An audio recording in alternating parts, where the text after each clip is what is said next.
오늘은 수류탄과 얽힌 얘기를 좀 하겠습니다. 여러분들도 잘 아시지만 수류탄이라고 하는 것은 손으로 던져서 상대방에게 폭발을 일으키는 보병이 쓰는 무기입니다. 수류탄은 보병들한테 또 특별한 의미가 있는데 주로 보병들은 그 적의 포탄의 표적이 되는 경우가 많은데 그래도 가끔 저희가 수류탄을 던져서 꽝 소리를 내므로써 전의를 고양하고 또 이런 심리적인 효과도 있다고 합니다. 수류탄에는 남북전쟁 때도 쓰였고 했지만 결국은 1차 세계대전 때 본격적으로 유용한 수류탄들이 나왔습니다. 주로 둥그런 모양의 원형 수류탄과 또 방망이 모양의 손잡이가 있는 방망이 모양의 수류탄 이런 것들이 이제 생겨났는데 이 방망이 수류탄은 손잡이가 있기 때문에 같은 힘으로 던지더라도 이 원심력에 의해서 날아가는 거리가 좀 멀게 갈 수 있다는 것이 이게 장점입니다. 반면에 이 손잡이 때문에 무게가 좀 늘어나고 휴대가 그렇게 용이하지가 않죠. 과거 그 방망이 수류탄들은 주로 이 손잡이 밑에 캡이 있어가지고 캡을 열면은 여기 줄이 있습니다. 그러면 그 줄을 당기면은 심지가 타기 시작해가지고 5초 뒤에 폭발하는 이러한 원리로 되어 있었습니다. 이 원형 수류탄도 마찬가지. 통상은 이제 손잡이가 있고 그 손잡이를 쥐고 있다가 안전핀을 뽑고 손잡이를 놓으면 스프링에 의해서 그 손잡이가 날아가고 또 신관을 때려서 그 신관 심지가 5초 뒤에 타들어갔다가 폭발하는 이러한 원리로 만들어지게 되어 있습니다.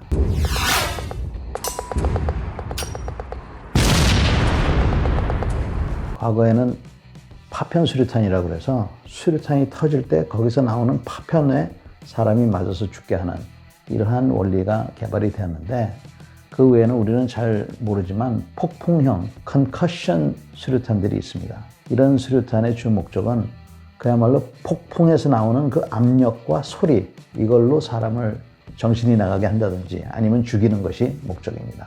파편으로 죽이는 것보다도요. 특히 빵카나 이런 데서는 이 무기가 유용해서 공세적인 무기라고들 합니다. 우리나라에서는 특별히 뭐 그렇게 세열 수류탄이다 하는 표현으로 구분하는 것 같지는 않습니다만 이 폭풍형 수류탄들은 화약 자체가 좀 더 진하게 돼 있어서 방금 말씀드린 그런 효과를 나타내도록 되어 있습니다. 오늘 수류탄과 얽힌 얘기를 좀 더 이어가는 부분에서 강제구 소령님과 차성도 중위님에 대한 얘기를 빼놓을 수가 없습니다. 강제구 소령님은 육군사관학교를 졸업하시고 월남 파병을 준비하다가 1965년에 부대원이 떨어뜨린 수류탄을 몸으로 막아서 주변에 있는 부대원들의 생명을 살리고 산화하신 그러한 분입니다. 그래서 태극 무공훈장을 받으셨습니다. 차성도 중위는 3사 1기생으로 보병 27사단에서 소대장을 하다가 1970년에 마찬가지 월남 파병 중에 소대원이 떨어뜨린 수류탄을 보고 그걸 덮쳐서 본인이 이제 돌아가시게 된 거죠. 즉사를 하지 않고 주변에 있는 부대원들한테 나 말고 다친 사람은 없느냐 이런 말씀을 하시고 이 세상을 떠났다고 합니다.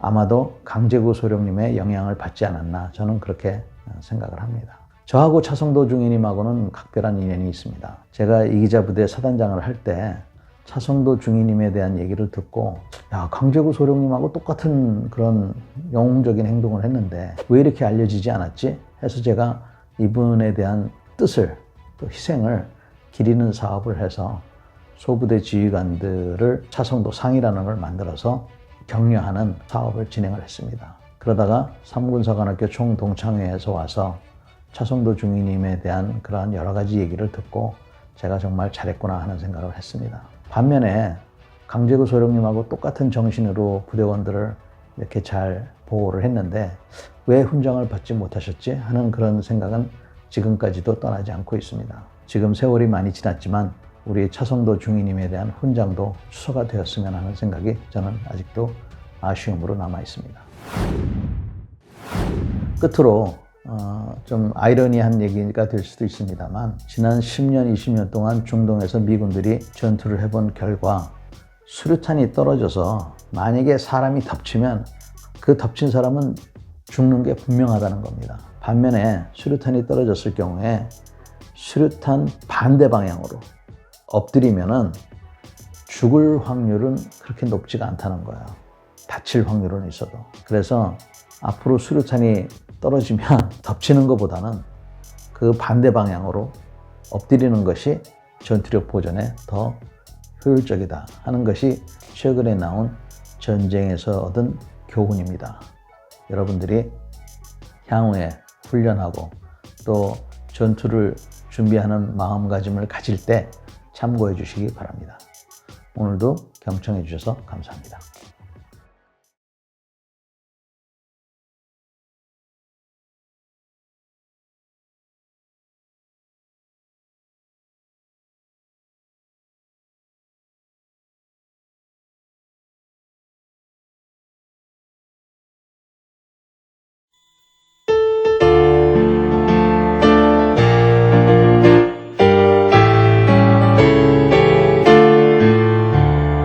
도류산 정상에 있는 그대 숨소리가 푸르는 숲을 헤치고 바람에 타오른다. 천지를 진동하는 명예로운 외침, 거룩한 위기로 전우 지켰네. 대전으로 내 나라 지키는 그 길에 구원받은 이 목숨 성도처럼 바치리.